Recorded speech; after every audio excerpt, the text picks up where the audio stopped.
Good afternoon. Okay na ba? Welcome to Tribune News on Q, your go-to afternoon news source, only here at the Daily Tribune. We're now live at Daily Tribune's Facebook page, Daily Tribune PH on YouTube, and at Daily Tribune Official on TikTok. For today's headlines.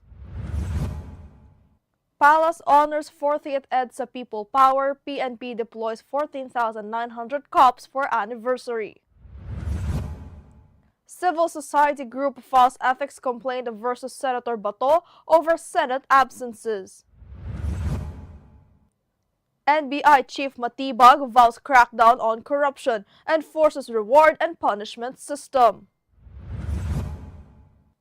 NBI raids Clark cyber financial scam, arrests 14 and seizes computers, SIMs and data.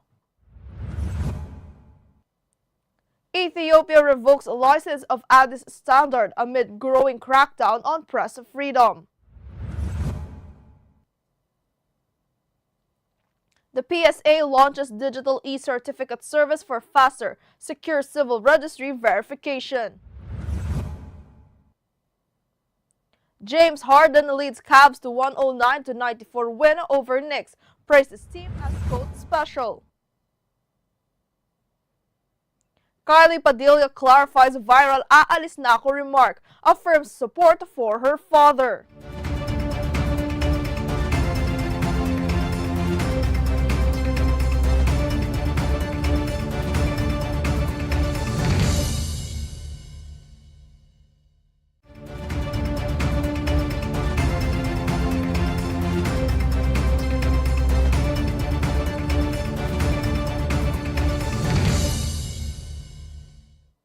Today is the 25th of February, Wednesday, and I'm Eliana Lacap, bringing you today's top stories.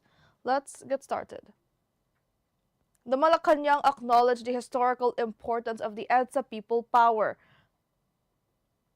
Revolution despite February 25 not being declared a holiday. Palace Press Officer Claire Castro said the events of 1986 and the bravery of Filipinos can never be erased from history. However, President Ferdinand Marcos Jr. has yet to issue a message for the 40th anniversary, as the proposal to make February 25 a regular holiday remains under study.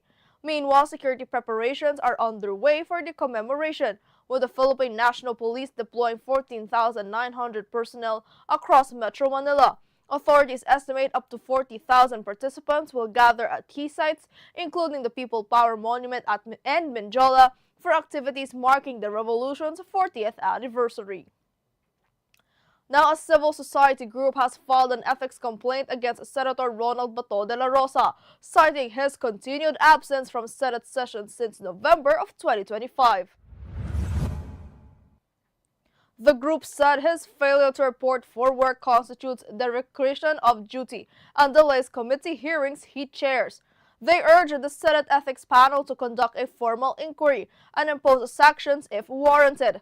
De la Rosa's absence followed reports of an ICC arrest warrant linked to the drug war. Now, the National New Bureau of Investigation Director Melvin Matibag said he will strengthen the agency's internal affairs unit to probe corruption and irregularities among personnel.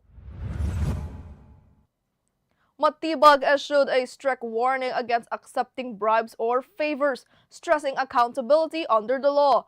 He also announced a reward and punishment system to enforce discipline. President Ferdinand Marcos Jr. appointed Matibag last week, and he has since assumed office as NBI chief. Now, the National Bureau of Investigation arrested 14 individuals in Clark, Freeport, Pampanga, dismantling a major cyber financial scam targeting retirees and vulnerable citizens. Using sophisticated social engineering tactics, the suspects lured victims into fake investment platforms, stealing large sums of money. The raid, backed by a court-issued search warrant, yielded computers, smartphones, SIM cards, and victim data. Authorities urge the public to verify investment schemes and protect personal information online.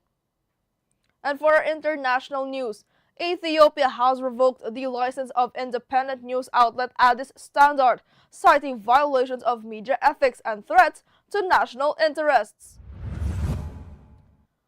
The outlet, followed by nearly 1 million on social media, has reported on conflicts in Tigray and Amhara. The move is part of a wider crackdown on press freedom ahead of the June elections, with foreign journalists' credentials also restricted and local reporters facing prosecution under terrorism charges. And now for our business update. The Philippine Statistics Authority launched its e-certificate service, enabling civil registry documents to be requested, issued, and verified entirely online. Accessible via psahelpline.ph, the system provides QR code digital service certificates with legal validity, reducing paper use and speeding verification for schools, employers, banks, and insurers. The initiative allows instant authentication, streamlines workflows, and strengthens document security, marking a major step in the government's digitalization efforts to make services more efficient, secure, and accessible nationwide. Meanwhile, the Philippine Stock Exchange Index surged today, closing at 6,628.87, up 80.89 points or 1.24%. Gains were led by the services sector, which jumped to 3.79%, while property stocks slipped to 0.56%.